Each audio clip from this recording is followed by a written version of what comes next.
Hello, I'm Harrison Keeley. Here's a quick look at today's top stories. First of all, today's the day Obamacare goes live. The new law mandates that workers who don't have health insurance have to buy a policy.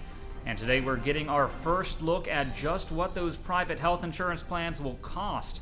If you live in the Chattanooga area, BlueCross BlueShield and Cigna are the only companies offering plans on the exchange. And in Northwest Georgia, it's BlueCross BlueShield and Alliant. In Tennessee, Blue Cross is the only company offering plans in every county. The company claims to offer the lowest rates in the state. In order to have your coverage by New Year's, you'll need to enroll by December 15th. After that, you'll still have until the end of March to sign up. You can get the process started at Healthcare.gov, but if you'd like some personal help, a number of locations in Chattanooga are offering assistance. You can find the full list of where to go at timesfreepress.com.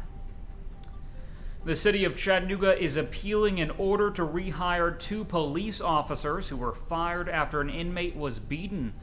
On Thursday, Judge Kim Summers ordered that the city give Sean Emmer and Adam Cooley their jobs back. But nearly 1,000 people signed a petition urging the city to appeal the decision. Now Mayor Andy Burke says the city will appeal on the first day it can, October 10th, either in Hamilton County Circuit Court or Chancery Court. But if the officers do return to the department, Chief Bobby Dodd says the 2 won't be allowed to interact with the public. Mayor Andy Burke is dropping his plan to buy the former Harriet Tubman public housing site. The land was a key part of his plan to create new jobs in Chattanooga.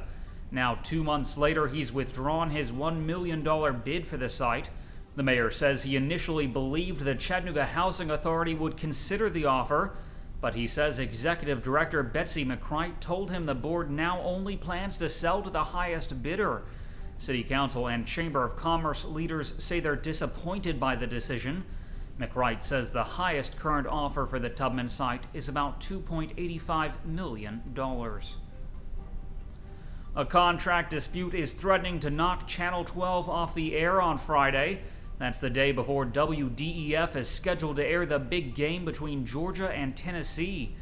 Now, negotiations between Dish Network and Morris Network are still going on until 7 p.m. Friday, but subscribers aren't happy about the dispute. Both companies issued statements slamming the opposing company and calling for a resolution.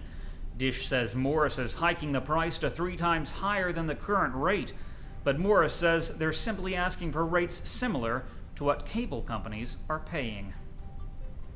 Former UT coach Phillip Fulmer says Butch Jones has a lot of challenges ahead. Fulmer was in Chattanooga to give 2 chapel addresses at Baylor. He attended a Vols practice last week at Jones's request. He said he'd been invited back by each of the last 3 Tennessee coaches, but said he felt like this time was right. Finally, a full-scale model of an Old Testament tabernacle is now open for tours in Chattanooga. It took 20 volunteers about 3 days to set up Messiah's Mansion in East Brainerd. The tabernacle is one of 3 that travel around the country for people to see. Trained guides dressed as ancient priests help explain the details during the tour. The tours are free and are available from 1 to 7 p.m. through Sunday at Stanford Gap Family Center. Turning to weather, today will be mostly sunny with a high near 82 degrees. The low tonight will be around 58. That's our newscast for today. Thanks for being with us. You can find more on these stories and breaking news all day long at timesfreepress.com.